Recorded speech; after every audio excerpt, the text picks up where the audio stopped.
Good morning, I'm Angelo Castro III. I'm Angela, and we are the Castros. We bring you the news. And the views that make you think. Sometimes we agree. Sometimes we don't. This is News and Views. And here are today's headlines.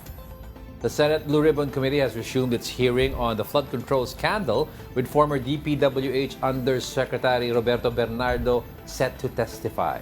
Or he's already testifying. Let's listen in. Paano nila nalalaman na na-deliver na? Baka mamaya, tinakbo na ng inyong driver. Meron ba kayong confirmation na natanggap mo na ba, boss? Nakatanggap mo na ba, Kong, yung pera? Nandyan na, 7 maleta?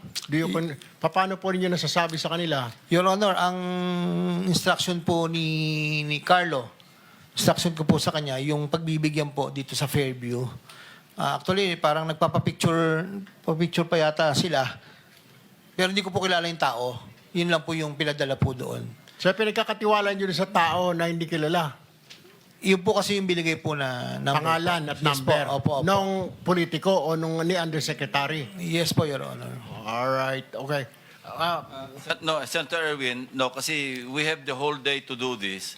Bibigyan namin kayo ng extra 2 minutes. Everybody for that matter, no? Kung gusto niyo i-avail yung additional 2 minutes, tuloy-tuloy lang para mas mahaba. Hindi naman tayo constrained sa oras. So, you may continue. Thank you, Mr. Chair. Si Carlo Rivera, nakapanumpa ka na ba or this is your first time here? Naka-attend na po ako last hearing. Nanumpa ka na ba? Apo, yes po. Nanumpa ka na rin. Okay, Carlo Rivera. Yung pinagdeliveran mo ng pera sa Valle Verde, sino po? Si Congressman ba mismo ang tumanggap? Yun po, inuutos lang po namin sa driver. Sila po ang nagdi-deliver po doon. Yung driver. Opo. Ay, yung po ang doon sa Dahlia, sa Fairview. Yan po is, bibigay lang po sa akin ni D.E. Henry yung contact number. Then po forward ko po sa kanila. Sino yung nakakausap mo po sa contact number? Number lang po yung binigay po sa akin. Then pino-forward ko po sa driver. Sila na po ang nag-uusap. So, hindi mo actually alam kung sino yung doon sa kabilang linya, kung sino yung number na yon. Apo, Wala yan. po sinasabi. Wala po. Alright. Balikan ko mamaya, Mr. Chesico, sa second round ko. Puntahan ko lamang po si Ginoong Bryce Hernandez. Mr. Bryce, yung pinagsasabi po ni Yusek Bernardo, tama naman po. Agree po kayo o may kulang? Your Honor, parang kulang po yung commitment na binanggit po ni Yusek Robert. Kasi as per instruction po sa amin ni Boss Henry, nasa 25% po ang pinapaprepare na obligasyon. Okay, pero yung sinasabi po niya kasi 15% para kay Ulay Bar daw. Pero every time po ba 25 yung binibigay niyo lahat? Pag po gano'n na senatorial funds, ano po, minimum po yung 25%, nagiging 30 pa nga po. Pag sa senador dinideliver? Sa tao, staff po ng yes po. Staff po ng senador Yes po. dinideliver. Yes so po, nasa Your Honor. 30. Yes po. Yung mga tao po nabanggit niya na bago ngayon, tama po ba yon? Or ngayon niyo lang po narinig? Your Honor, ngayon ko lang po nadinig yun. Hindi ko na po abot yun, Your Honor. Balikan ko po si Engineer Alcantara, itong mga tao pong nabanggit, sina Chis Escudero, sina Nancy Binay, Bong Revilla, personal na po ba ninyong na-meet ito? Or paano po, naka-text ninyo? Hindi po, Your Honor. Ngayon ko lang po narinig about Tiscodero, Binay, yung Bong Revilla po, yung 300 million, si Yusek Robert po ang nambagit sa akin na sinabi ko po sa affidavit ko po. Wala po akong komunikasyon, hindi ko po sila nakakausap. Ang kausap ko lang po ay si Yusek Bernardo po. Okay. At one point, nakapunta ka sa birthday party o ano, alam mo yung mga kababayan ho natin, baka may mga litrato po, nandun po kayo sa mga birthday, sa mga kasalan, what have you. Wala po. Doon lang po sa okasyon ni Senator Jinggoy na sinama nga po ako ng mga dating kasamahan ko po. Nagpa-picture lang po ako. Kahit naman po, kung sino po yung nakita ko doon, ang tanda ko po. Kahit po kay, ano ba yun? Sino po yung tumakbong senador na Dagon? Attorney, ano ba yun? Dagon? Yung ano po? Nagpa-picture pa po ako doon eh. Yung ano po? Attorney... Gadon. Attorney Larry Gadon. Opo, nagpa-picture pa po ako. Basta kung sino po yung nandoon, picture-picture lang po ako. Alright. So Bryce, mali po yung sinasabi ni Yusek. So parang kulang kasi sinasabi niya 15% lang pero kayo ini-impake niyo 25%. Opo, minimum po yun, 25%. So sa palagay mo, doon sinabi niya po, nasaan kaya napunta po yung 10%? It's either po kay Boss Henry o kay Boss Robert. Hindi po sa akin. Okay. Pero 25 sigurado ka. Opo, Your Honor. Okay. All right. Dito po kay Ginoong JP. JP, agree? Yun po sa sinabi ni Yusek Bernardo. Tama po. Agree po na 25% po to up to 30% po yung pinagagayak po. Will it be safe to say, Engineer Alcantara, na yung 10% napupunta lang siguro kay Yusek Bernardo? Wala po akong personal knowledge. Pero kayo po, pag inabot ninyo na sa 25%, lahat po yun. Yes po, ito po yung pinaprepare ni Engineer Carlo sa tamang 25 to 30. Siya po ang nagpe-prepare po lahat. Kami po sa box. May ano po yun? Yun po talaga yung percentage po, 25 to 30 po. Okay, kaklarify ko lang, Yusek, pag congressman, senador, 30% po ba ang binibigay ninyong komisyon o yung pinapadala ninyo? Your Honor, kay Congressman Saldi po is 25 nga po. Kay sa senador po, wala po akong knowledge. Basta si Yusek Bernardo po ang nagsasabi sa akin na ganun po. At So, yan- it's Yusek Bernardo ang contact po ng mambabatas, hindi po kayo rekta. yes po, Your Honor. Alright. Ngayon, linawin ko rin po, yung para po sa pass-through charges sa mga district representative, meron din po yan. Kasi pa yung tinatawag na parking fee. Hindi naman niya lugar yun, hindi niya distrito, pero kailangan lagyan ng pondo doon. Magkano percent po ito?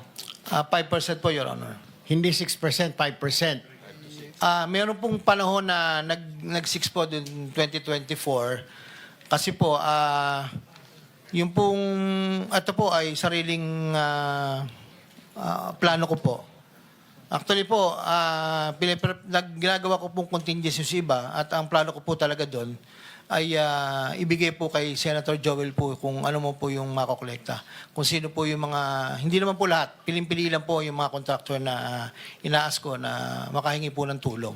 Yun lang po, Your Honor. Mr. Chair, nais ko lang po liwanawin ito sinasabing pass-through charge for the district representative. Ito po, kung ikaw ay hindi mo distrito at ibinaba mo doon sa distrito na yon, bibigyan mo yung congressman ng distrito na yon ng 6%. Tama po? Sa representative po, 5 Parking fee po. 5 po. 5%. Sa representative. Apo, yes po. Unfortunately, your extra 2 minutes is up. One last question na po. Sige, one last one question. Total po nito dahil may District Engineering Office 8.5%, COA 1%, Contractor 5%, Losing Bidder 3%, Actual Project Implementation 30%, 83.5% po. Tama po. Ang binabawas po sa pagbinaba ang pondo. So Yes. magkano po natitira nila sa pondo sa mga commitment? Commitment po, yun po, yung 25 to... Lahat-lahat po, lahat-lahat, pati sa inyo na po. Bilisan na lang po natin. Commitment po sa back po ay Kaya nga po, estimate na lang sir, magkano natitira para sa proyekto? Magkano po? 30 to 35 po. 30% na lang to Opo, 30 to 35. 35. Normal Dahil po. yung 65% na sa commitment lahat. Sa taxes po ay commitment. Yes, sir. Taxes and commitment. Pero mas Yes po. marami yung commitment. Yes po. Thank you. Salamat po. Thank you. Senator JB Ejercito is recognized. Thank you, Mr. Chair. Again, I would like to get to yung sistema ang gusto natin malaman po rito. Siguro, Engineer Alcantara, pagpatuloy na nabusan ako ng oras na nakaraan. Noong nakarang hearing, nabanggit mo na sa affidavit mo na sa dami ng projects sa district mo at sa laki ng pondo na naibaba doon, hindi na kaya. Yung absorptive capacity nyo, nasagad na. Kaya nga sabi mo na ikwento mo na dahil bumabaha ang project sa Bulag, nag-farm out ka na. No? Naghanap na kayo ng ibang distrito, nakakargahan. Tama ba? Diba? Yun ang sinabi nyo kanina. Yes, Sir Honor. Nakakagulat na bilyon-bilyon piso pala ang pwedeng pakialaman ng district engineer. So, ganun ka-powerful o ang inyong kapangyarihan na pwede na rin kayo na maglagay sa ibang distrito. Your Honor, hindi po ako ang personally na naglalagay. I just want to clarify po this po. Upon the instruction of Congressman Saldico, sabi niya, masyado nang malaki yung Bulacan. Pwede ka man tumulong na makapagbigay din sa mga ibang district. Sige po ako, subukan ko muna pong kumausap. So, hindi po politiko ang kausap po rito.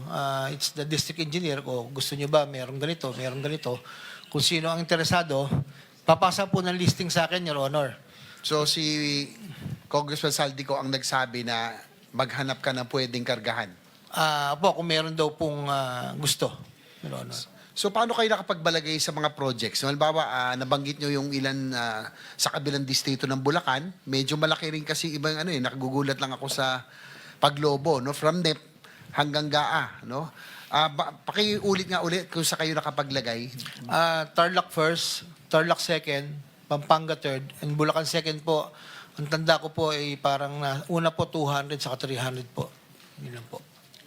So ikaw ba nagrekomenda sa 4 na district engineering office na yan maglagay ng pondo si Congressman Saldico o sila na mismo ang naglagay? Nirecommend mo na doon ilagay? Ako po ang nag-submit kay Congressman Saldico. Galing po sa DE. Kinausap po yung mga DE. Sino ang gusto at kaya. So kung gusto nyo, ito yung regulasyon. So nagpasa po sila sa akin.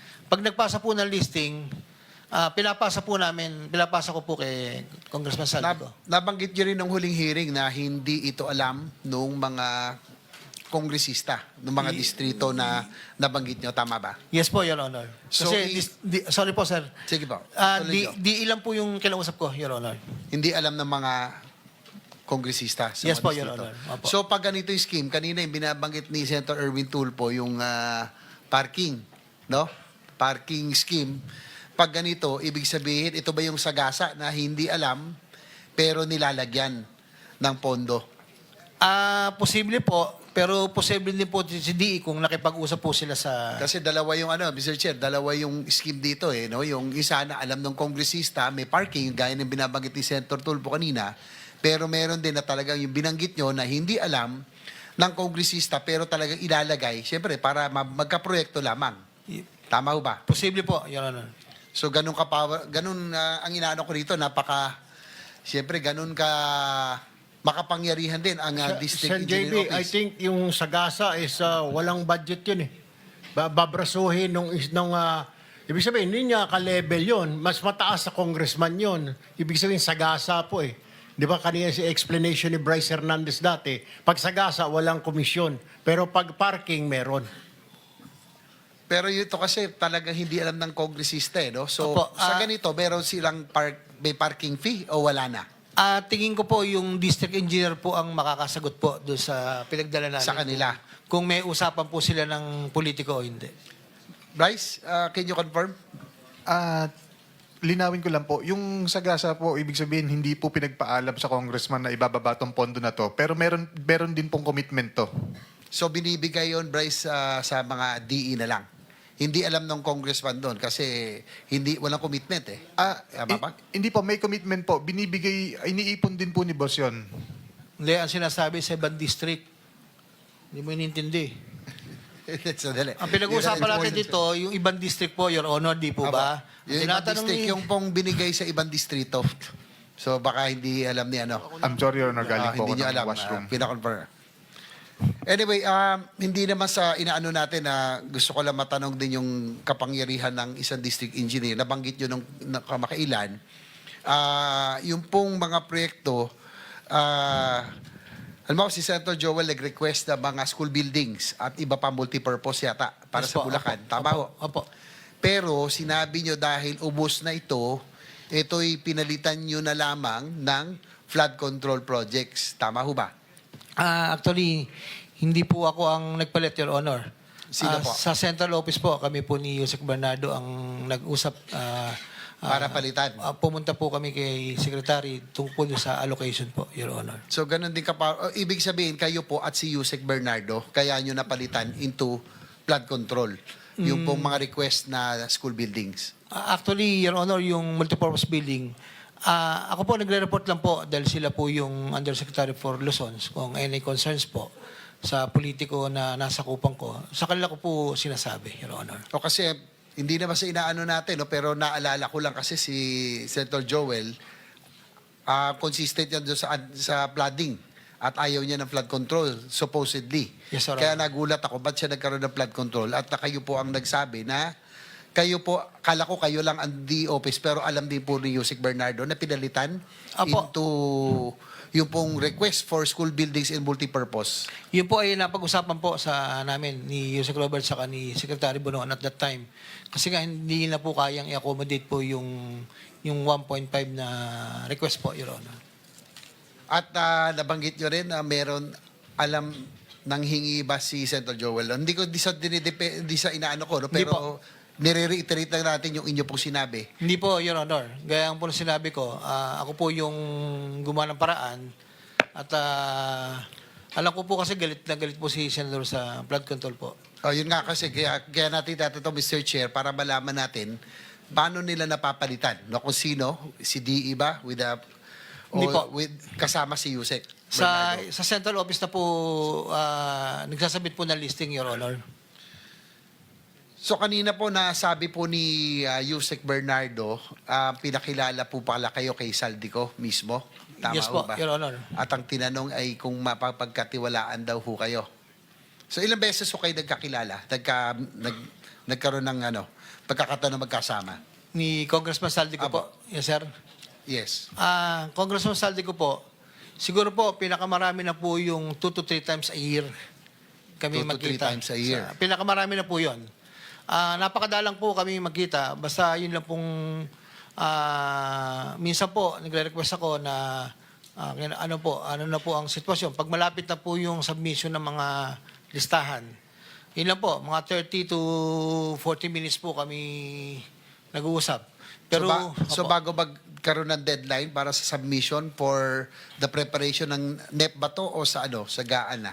meron Sa insertion? pong NEP, meron pong para sa GAA. Kaya may 2 to 3 times. Bago Yeah. mag-NEP, magmi-meet kayo kung ano ang pwedeng maipasok at bago meron din sa GAA. Bago lumabas sa GAA. Actually po, yung meeting po, nagtatanong lang po ako kung meron po bang ibababa o wala. Kasi po para makapaghanda po ako ng listahan kami po, makapaghanda po. Yun lang po ang nagiging usapan namin po doon. Nabanggit na rin lang kanina ni Yusek Bernardo na meron pong commitment fees para po kay Congressman Saldico. Ano po ang usapan nyo pagdating sa kitaan para sa projects na inilalagay nyo sa ibang districts? Meron pa, paano naman yon? Kasi nabanggit nyo na 25 pag sa distrito. Pero paano yung galing sa ibang distrito at paano po ang Ganun din po, Your Ate Honor. Anon? Your Honor, ganun din po. 25 din po yung kinukuha po. Yan po yung mapapatunayan ni Engineer Carlo dahil siya po yung inutusan kong coordinate po doon sa mga district engineer, Your Honor. So sa DE, ganun din? Meron din yung DE doon? Hindi ko na po alam kung Hindi na. paano po ang proseso nila, Your Honor.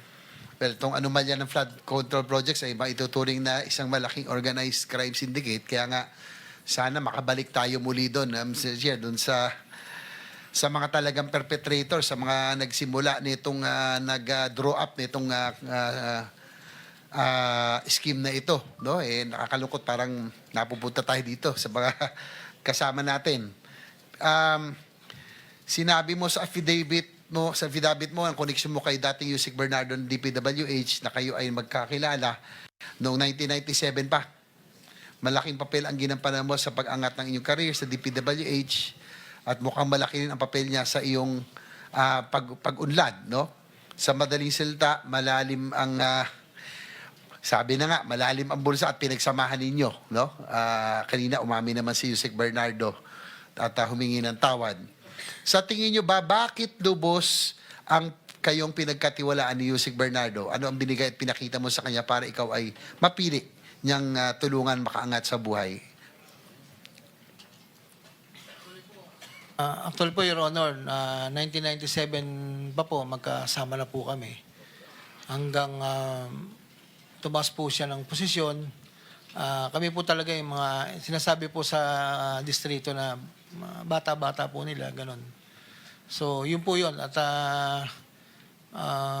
siguro po, yung pagtitiwala po, na hindi naman po talaga ako sumisira pagdating po sa pera, Your Honor. Siguro bago lang magtuloy kasi tapos na yung oras ko, no? Si Engineer Bryce, papakonfirm ko lang yung pagpalit ng proyekto na nabanggit kanina ng boss mo, no? Yung school building, ginawang flood control. Do you confirm na si boss mo lang yon o kasama ang central office si Yusek Bernardo? Si boss po nagutos na gawing flood control po yan. Tsaka may gusto lang din po ako linawin. Yun po kasing sa obligasyon na 25%. 25 tama po, 25% po ang kinukuha. Pero kinukuha po ni boss yun, 25% sa ABC, hindi po dun sa proponent.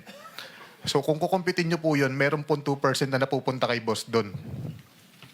Mr. Chair, Senator JB, Yes, sige. pwede mo clarify lang kung, Go ahead, please go ahead. kung sino yung boss na sasabi niya, Bernardo ba or Alcantara? Boss Henry Alcantara ko po. Alcantara. Thank you, Senator JB. Yung po, so ibig sabihin may 2% pang extra doon sa bukod sa 25% na sa proponent na sinasabi, yung commitment. Ibig sabihin po, yung 25% po, for example, kung 100 million po yung binaba, ang 25% po nun is 25 million. Pero kung i-compute mo po yung 25%, based po dun sa may appropriate budget cost, nasa 23 million lang po yun. So may extra 2 million po, kay Boss Henry po napupunta yun. Engineer Alcantara, Papatunayan po ni Engineer Carlo yan, Your Honor. Your do you Honor, confirm? hindi po gano'n ang computation po noon. Kay Congressman Saldi po, nung tinanong ko po siya, 25% po talaga yung allocation. Tinatanong ko po kung saan po ibabase. Pero yung iba po, tulad nung kay Senator Joel, sa appropriation po, diretso po yun. That's why 150 po. Yung iba po, ABC, yun po, nagiging contingency funds po ng office po pagka may mga request. Opo, Your Honor. Pero hindi po sa akin yun. Nahirapan ako sa computation nila, parang iba yung accounting nila eh. Ha? Iba yung accounting. Debit, credit, kupit.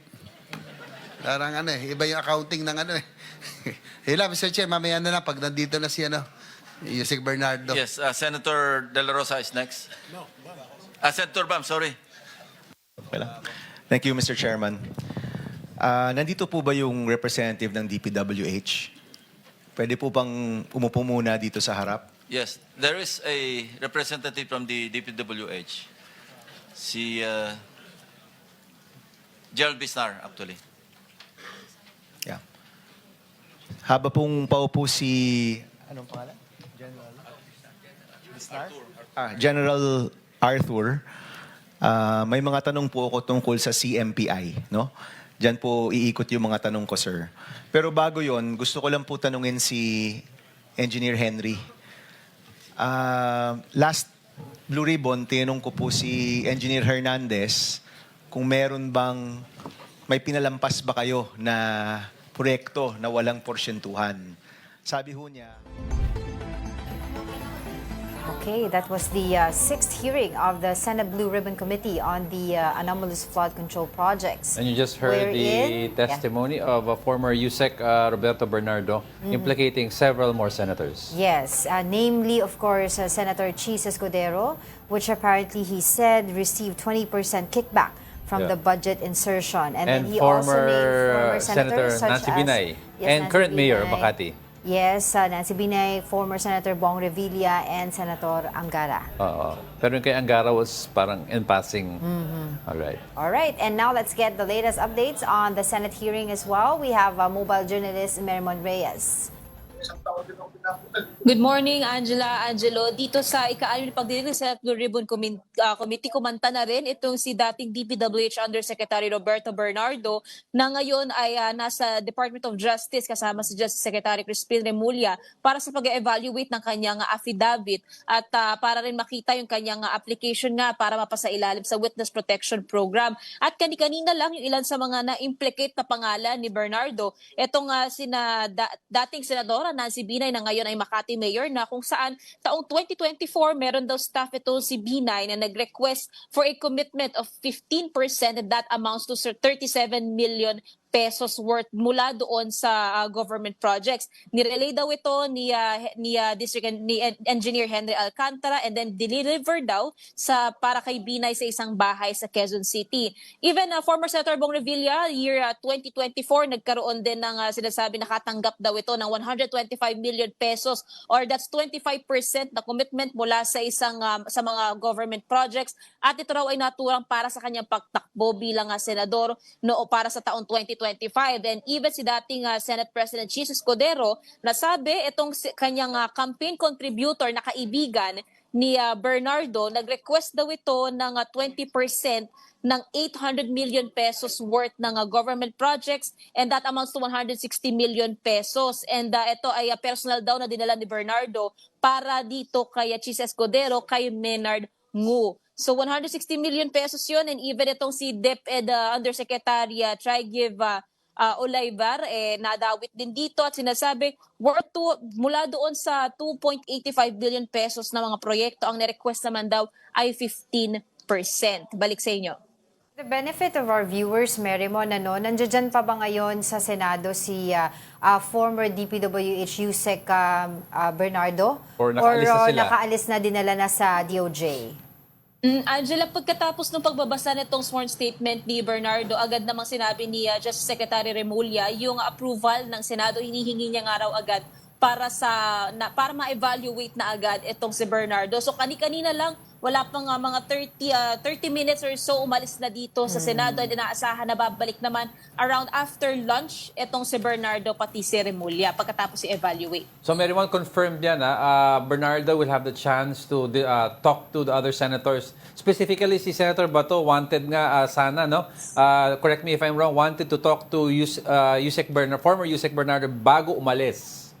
Yes, Angelo, yan yung medyo kanina tinatanong ni Senator Bato na kung aalis naman na raw kasi itong si Bernardo, baka pwede raw tanungin na siya. Pero sabi naman nila Senator Ping, ipagpapatuloy nila yung rounds of questioning dito sa dating DPWH official pagkabalik ni Bernardo mula sa DOJ. Merrimon, I'd like to know, baka may alam ka kasi na-suspend yung session for a while because the discussion between Senator Marcoleta and Lacson, Senator Marcoleta was apprehensive about letting Yusek Bernardo go kasi baka mag-iba bigla ang statement, may ma-amend. Kasi yun ang nakalagay sa affidavit niya. Pwedeng may attachment, may amendment, may supplemental affidavit. Sinasabi ni Senator Marcoleta, how do we confirm na hindi mag-iba yung ang usapan? So, ano ang na-discuss nila during the suspension? Oh, exactly, Angelo. Yun kasi ang nasabi naman sa dulo nitong sworn statement ni Bernardo, alinsunod nga dun sa mga complexity raw ng transactions, maging yung mga personalidad na nasasangkot dito. Ang sabi ni Bernardo, nire-reserve niya raw yung kanyang karapatan para mag-submit ng supplementary affidavit sa premises ng, yun nga, dun din sa DOJ. So doon nagkaroon nito nung sinasabi ni Secretary Remulla na dadalhin ng araw to evaluate, and then kay Senator Marcoleta naman parang medyo hino-hold off niya muna na hindi muna madala kasi nga baka raw yung chance na yung affidavit, even itong supplementary, baka magkaroon ng pagbabago. Pero since ito na, inaprubahan naman ng komite, nadala naman na sa DOJ itong si Bernardo. Merrimon, napansin ko lang din wala si Senator Jinggoy Estrada and Senator Villanueva.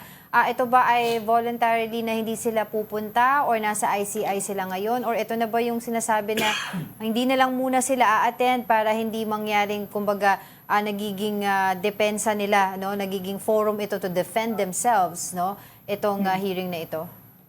Angela, ang sabi ni Blue Ribbon Committee Chairperson Senator Ping Lacson, yung inhibition nitong dalawang senador, whether kung out of delikadesa or kung ano man yung magiging rason nito, personal na decision daw nitong mga senador.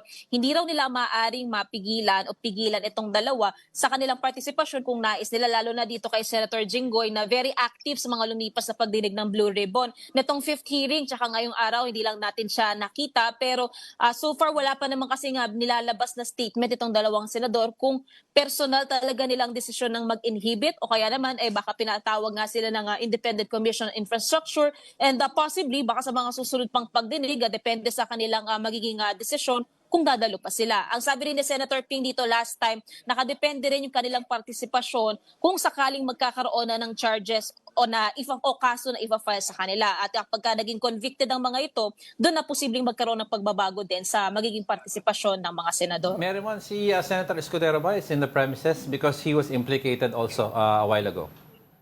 So far sa nakita natin ngayon, hindi natin nakita dito si dating SP Chis Escudero. Pero yun nga, nabanggit ito, and nung isang araw lang pumunta din sa ICI itong si Escudero at sinabi niya nga parang distraction din yung sinasabing allegation na siya tsaka itong si Ako Bicol Party's Representative Zaldico ang dapat daw sisihin doon sa mga naturang budget insertions.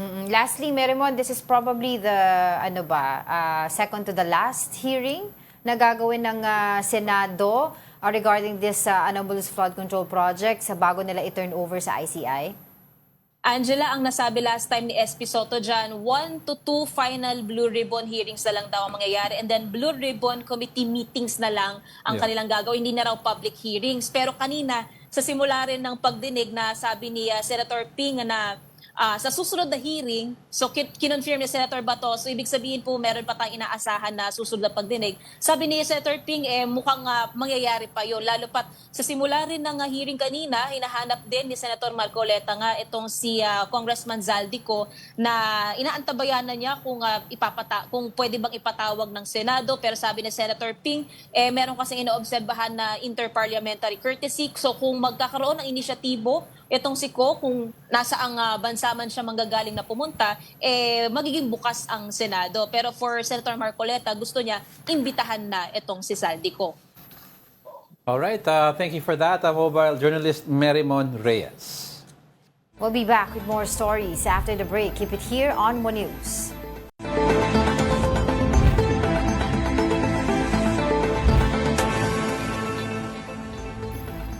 Good morning. You're still watching News and Views here on One News. Now let's get back to the Senate Blue Ribbon Committee, wherein the probe to the anomalous flood control projects is ongoing. Disenyo ng mga proyekto sa DPWH hindi po pinapalobo, hindi po pinapalaki o pinapabukol, no? Talagang tama yung disenyo, tama yung number of units, tama yung presyo. Paano niyo po yan gagawin ni Secretary Dizon? I think, sir, sa Bureau of Design na yan, ang issue na yan, hindi ko yan masagot. Basta sa Bureau of Design, merong standard plan. So Opo. meron silang mag-audit dyan sa mga implementing offices. May mag-audit dyan na taga Bureau of Design. So Nandito ba yung Bureau of Design, Secretary General? Wala. Wala. Sige po, we'll ask. Tatanungin na lang po namin kung di man sa budget hearing sa sunod na Blue Ribbon. Itong mga disenyo po mahalaga eh. Kasi baka over-designed siya eh, para talagang palakihin yung presyo. No? At nais natin makahanap ng tamang presyo sa tamang dami. No? Sa tamang kalidad ng mga materyales. No? Palagay ko po, nasa punto tayo ng DPWH, kailangan talagang kulang na lang mag-start from zero po tayo. Kasi yung nakikita po nating level ng korupsyon napakataas po talaga. No? Kailangan ho talaga, back to zero po tayo dito. Last question. Thank you very much, Director Alan.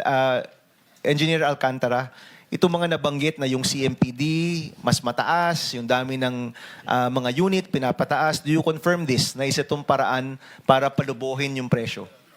Your Honor, tungkol po doon sa CMPD, we're following the CMPD given to us by the regional office. May mga times lang po na we conduct our own canvas dahil hindi po talaga minsan nagtutugma doon sa... Mataas o mababa? Mababa po. Mababa. Yes So, po, Your Honor. you're saying na tapat naman yung CMPD ninyo? Yes, That's what Your you're Honor. saying? Yes, Your Honor. Okay. But Director Borromeo, nakita nyo na may pangailangang ibalik ito sa central. Sa mikropono po. Sa microphone po.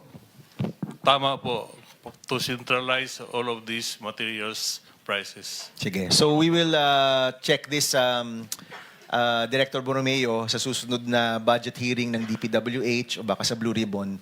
Nais ho natin makita na yung CMPD nakapublish, kitang-kita ng lahat ng tao at pwede po makumpara doon po sa mga presyo sa kanilang lugar. Thank you. Maraming salamat, Mr. Chairman. Thank you. Before I recognize the next interpellator, gusto ko lang ma-resolve na itong issue.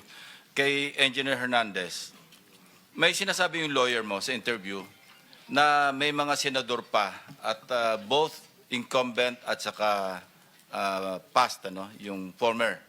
Kino-confirm mo ba yan? Your Honor, pwede pong Hindi, kino-confirm mo ba yung sinabi ng iyong abogado? Hindi yes po. or no lang? Hindi po. Oh, thank you. Next, Senator De La Rosa. Thank you, Mr. Chair. Nakiusap sa akin si Senator Marcoleta, mag-swap kami ng time slot. So Yeah. I yield the floor to... That's an option that you can...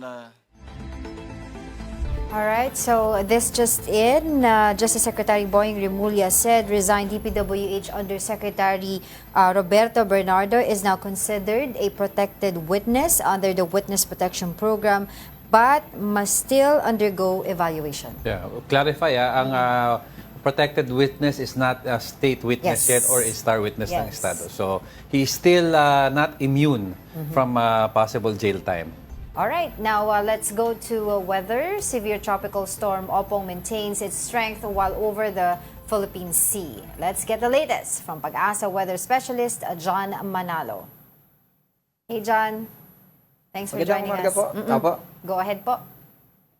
Sa ating po latest update patungkol dito kay Bagyong Ompong, nananatili siya na severe tropical storm at nasa layong 335 kilometers east ng Giwan, Eastern Samar. Ito ay may maximum wind speed na 110 kilometers per hour malapit sa mata ng bagyo at kumikilos pa west-northwest sa bilis na 25 kilometers per hour. Nakikita din natin na ito ay maglalandfall bukas ng umaga dito sa Bicol region. Babaybayin niya yung ilang probinsya sa Calabarzon at Mimaropa, kasama dyan yung Quezon at Laguna, and then dito sa pagitan ng Cavite and Batangas.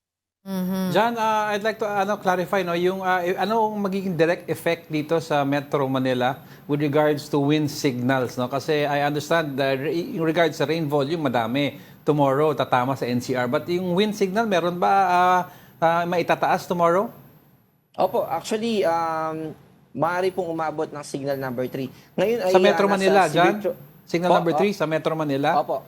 Okay. Opo, yun po yung pinakamataas natin na nakikita sa ngayon. Okay, and ano yung lowest possible wind signal na pwede sa Metro Manila?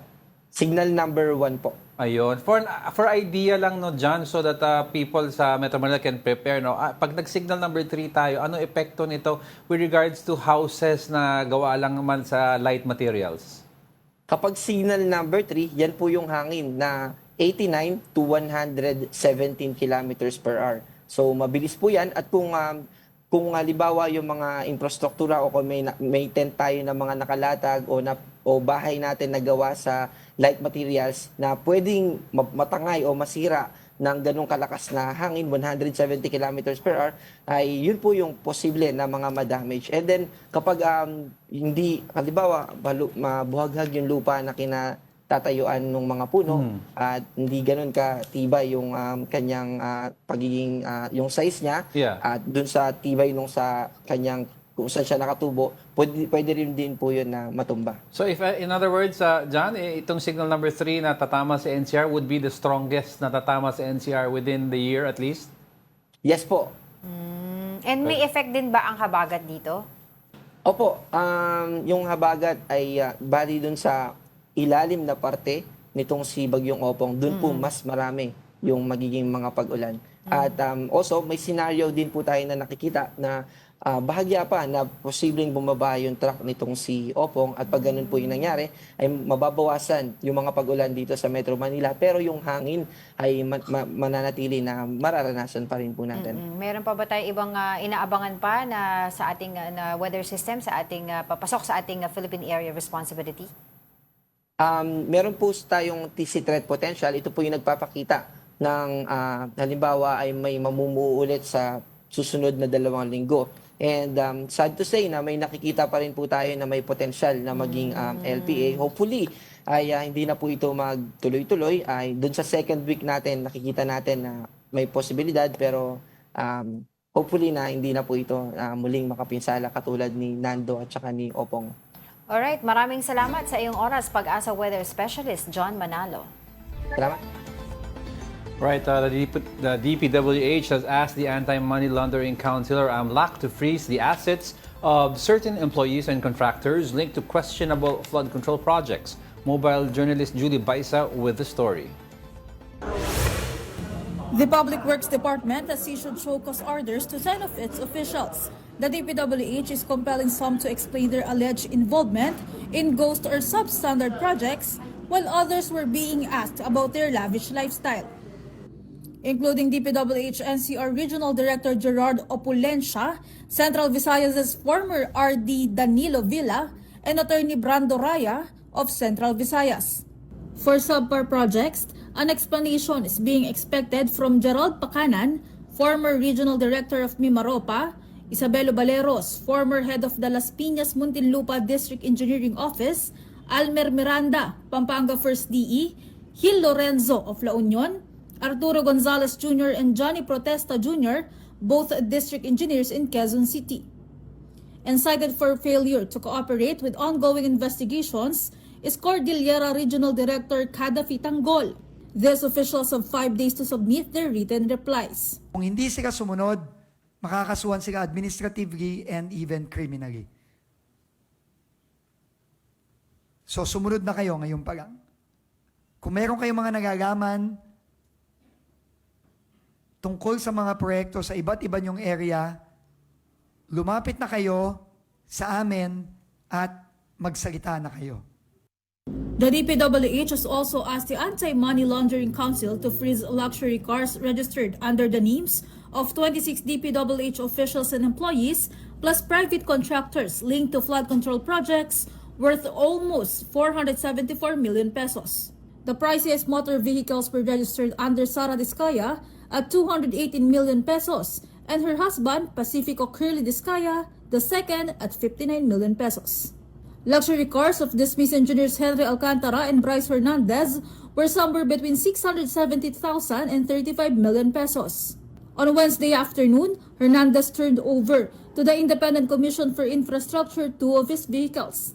His lawyer, Attorney Raymond Fortun, said this signifies that his client is sincere in helping the probe. Si Secretary Remulla had laid down one particular condition, which is that meron dapat na show of good faith na tinatawag, a turnover or a return of the vehicles, the luxury items like watches, no, properties kung merong mga binili, and then of course monies that were obtained through illegal means.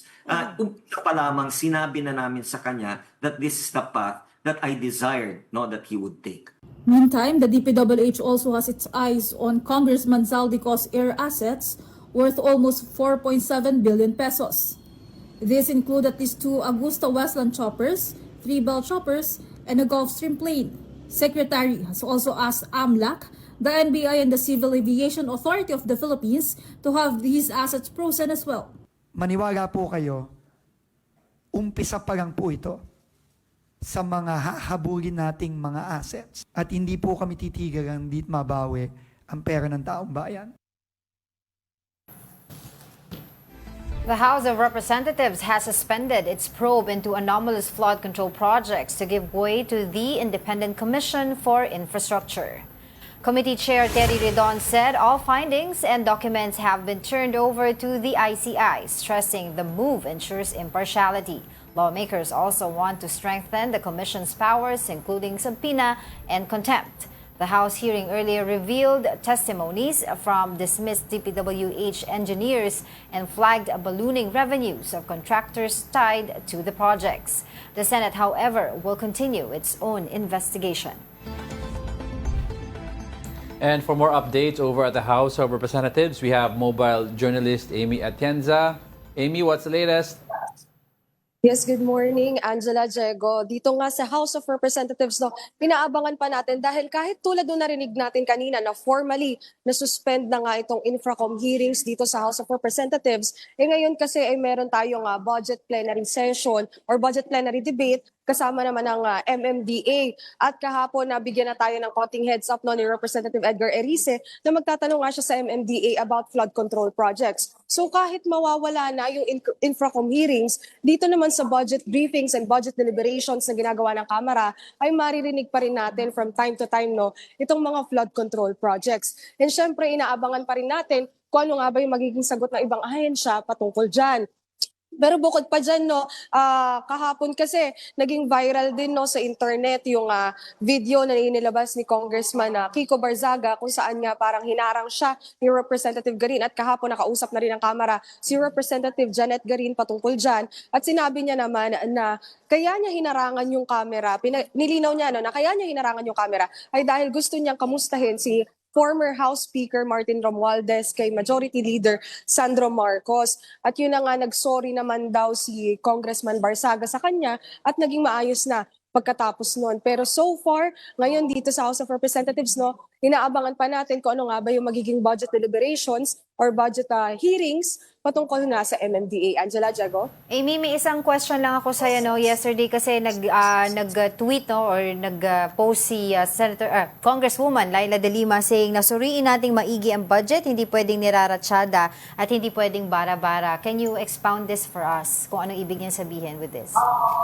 Well, kasi kung maalala natin, no, nag-start siya ng Tuesday, no, at yun nga, tinatanong na kasi ni Congresswoman Laila De Lima yung naging discussion din ng BARC patungkol nga dito dun sa budget na nailaan din after magkaroon ng excess na 255.5 billion pesos. Wala pa kasing maipakita nun, so kinakailangan talagang suriin talaga ng maigi, hindi lang ng Budget Amendments Review Subcommittee, kundi ng buong Kamara yung mga budget nga na inilalaan. Kasi kung maalala din natin, kaya din nagkaroon ng ganito nga excess ay dahil nga sa mga insertions na meron din sa budget ng DPWH. At yun nga, 60 billion pesos din kasi nito ay mailalaan sa PhilHealth. So kinakailangan talagang suriin sa iba't ibang ahensya ng gobyerno. Siyempre, yung mga budget na ito dahil baka nga maging prone din sa corruption yung ibang agencies na meron tayo dito. So yun, kinakailangan talaga na ma-interpolate at may tanong, ma-identify yung bawat gastos na meron nga ang bawat agency dito sa Kamara. Angela? And Amy, before we let you go, I'd like to confirm ano ang nagiging usapan dyan sa lower house with regards to yung move to expel Congressman Saldico? Well, nung nakausap din natin si Ethics and Privileges Chairperson JC Abalos, sinabi niya kasi na before 3 suspensions muna bago formally na ma-expel itong si Representative Zaldico na sangkot nga sa mga flood control projects. So far, Jeko, hindi pa natin siya nakikita dito sa House of Representatives, pero hopefully sa mga susunod na araw ay magpakita na nga siya, lalong-lalo na dahil nagsimula na nga din itong ICI sa Taguig. So yun, patuloy pa rin naman ang coordination daw ng House of Representatives kay Representative Zaldico para nga maiwasan yung expulsion niya dito sa Kamara. Alright, maraming salamat. That was our mobile journalist, Amy Atienza, reporting live from the House of Representatives. Don't go away. We're not done yet. Stay with us.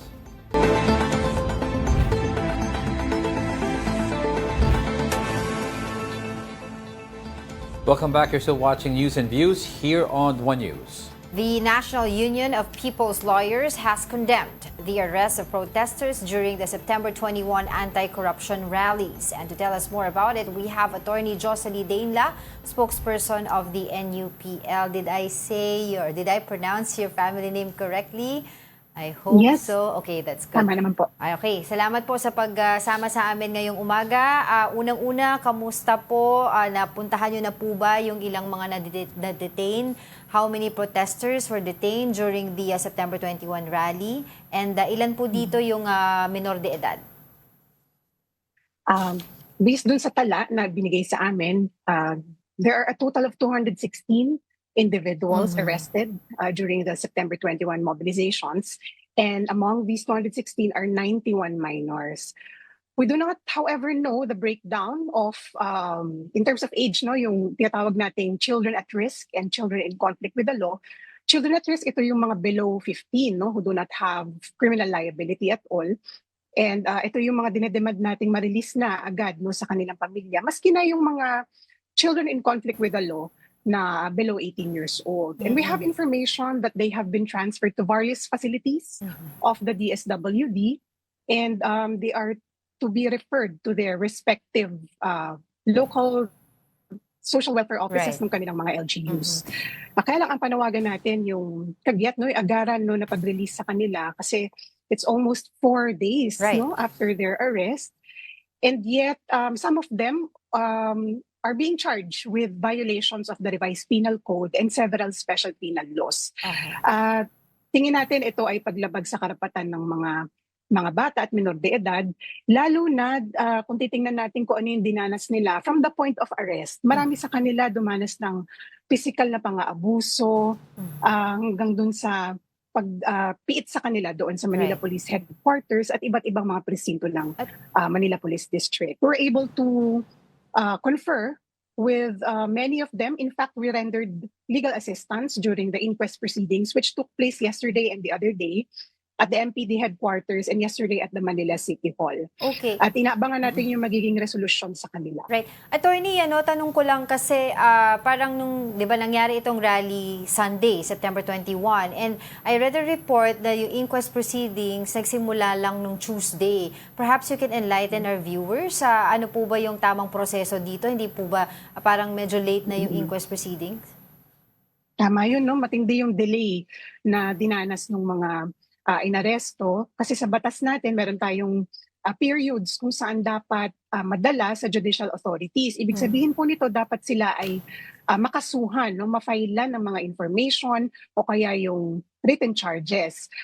Depende po yan sa penalty ng krimen na ibinibintang sa kanila. Mayroong 12 hours, 18 hours, and 36 hours. And when they were subjected to inquest, some of them, no, nung Tuesday, gabi na ito nagsimula, no, hapon hanggang gabi, at hindi natapos sapagkat napakarami talaga nila at iisa lamang yung inquest prosecutor na dumating doon sa MPD headquarters. So lampas-lampas na talaga doon sa limitasyon na binibigay ng batas.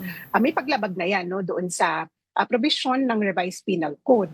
At in fact ngayon, yung mga colleagues natin, yung mga human rights lawyers ng NUPL ay nasa City Hall para mag-file ng motion, urgent motion for immediate release and dismissal, no, of the complaints against the arrestees on the ground that the complaints were filed well beyond the 36-hour. Ito na yung longest na period na provided by law. Attorney, I'd like to clarify now, most of the arrests right now that you have dealt with, are they were they arrested on the basis of they were caught in the act? Ano pa ang pinupukol sa kanilang possible charges? Kasi may dagdag ko lang, may mga reklamo po tayo nakikita sa social media na sinasabi yung ibang anak nila napadaan lang sa area tapos nasama sa mga naaresto. Well, I understand kasi, attorney, karugtong lang yan na yung actually caught in the act, na hawak mo siguro yung bato at nakita kang binato, I understand that. Pero may mga iba daw, syempre, that's a university belt area. Exactly po. Actually, tama po yung mga ulat na yan. At maraming, makikita natin dun sa mga nagva-viral na mga videos ngayon na being circulated in social media, na marami sa kanila wala naman talagang ginagawa nung sila ay pinagdadampot. What happened was that there was a widespread crackdown, no, in the surrounding areas kung saan nangyari yung protesta sa Mendiola. At marami kaming nakapanayam na iba sa kanila ay nakatayo lang, nag-oobserba, o kaya naman galing sa protesta, o kaya ay gustong sumali, pero dinampot na lang bigla kahit wala naman silang ginagawang anumang krimen. At marami dito ay mga kabataan. Marami rin sa kanila ay dumanas ng matinding pandarahas, no? Binugbog. Kaya marami tayong nakitang mga galos, visible injuries nung nakita natin sila. Kaya sa totoo lang, wala talagang lawful cause, no, for them to be arrested by the police. Nagkaroon ng crackdown at malawakang paglabag sa karapatang tao. Baka, attorney, so you could, last to my part na, no, you could educate our viewers. No? Pag nagkakaroon po ng unrest, kasi kiniklaim ng police, caught in the karamihan, and yung mga ibang in pursuit daw. So, pag nagkakaroon ng extra, something like this, an event that's not foreseen, no? Unrest ang tinatawag nila dito. Ano po ang limitations with regards to the arresting powers of the police? Okay. Tawag po dyan yung use of force, no, ng law enforcement natin. They have the power, no, to apply force, but only what that amount that is necessary and proportionate to what is happening. Dito sobra-sobra kasi nagkaroon pa ng paggamit ng tear gas, water cannons, nadamay kahit yung mga journalists, no, na nagko-cover, mga photographers na nandoon sa area, at kahit na yung mga civilian na nanonood lang. So sobra talaga yung naging response nila dito. Gumamit sila ng excessive force. At nung nahuli na nila yung kanilang pinagsususpetsahan, no, na nag-cause ng disturbance o kaya ay nag-commit ng mga krimen, ay sobra-sobra din naman yung ginawa nilang response dahil binugbog nila ang mga ito sa halip na isubdue lang at dalhin, no, doon sa presinto o kaya doon sa lock-up, no, facilities, no, para sila ay makasuhan. Kaya tandaan po natin, dapat meron tayong karapatan against torture, meron din tayong karapatang manahimik, yung tinatawag nating Miranda rights, at mabigyan ng karambatang tulong legal no oras na tayo ay mailagay sa kustodiya. Alright, Attorney, we have so much questions, but unfortunately we don't have time. Hopefully we can still invite you over. Next week for updates. Yeah, for more updates. Ano? Alright, maraming salamat po sa inyong oras. Attorney Jocelyn Deinla, spokesperson of the NUPL. Magandang umaga po. Alright, so continuous pa rin yung nangyayari na Senate Blue Ribbon Committee, and this just in also, nagsalita po si Orly Regala Goteza. Siya ang nagpakilalang miyembro ng Philippine Marines at dating security consultant ni Ako Bicol Party List Representative Zaldico mula December 5, 2024. No? At ang sinasabi niya, bahagi daw ng tungkulin niya ang magbuhat ng mga kahon ng pera or tinatawag nilang basura, no, para kay Ko mula sa BGC Horizon patungo daw sa bahay nito sa Valle Verde 6. At according pa sa kanya, ilang kahon daw ay binababa raw sa bahay ni House Speaker Martin Romualdez sa McKinley Street. Mga revelation po ngayon. Alam mo, before we let you go, no, ang daming kainit na ulo, but please be mindful tomorrow po. If wala kayong gagawin, watch advisory sa Pag-asa because malaking bagyo po ang tatama dito sa atin all over the Philippines. So it's better to stay safe. And abangan po nila, ongoing po ngayon yung Senate Blue Ribbon Committee dun sa kanilang hearings sa anomalous flood control projects. Alright. That wraps up today's episode of News and Views. Join us again tomorrow. I'm Angela Lagunsad Castro. Amangelo Castro III, we are One News. All sides, all the time.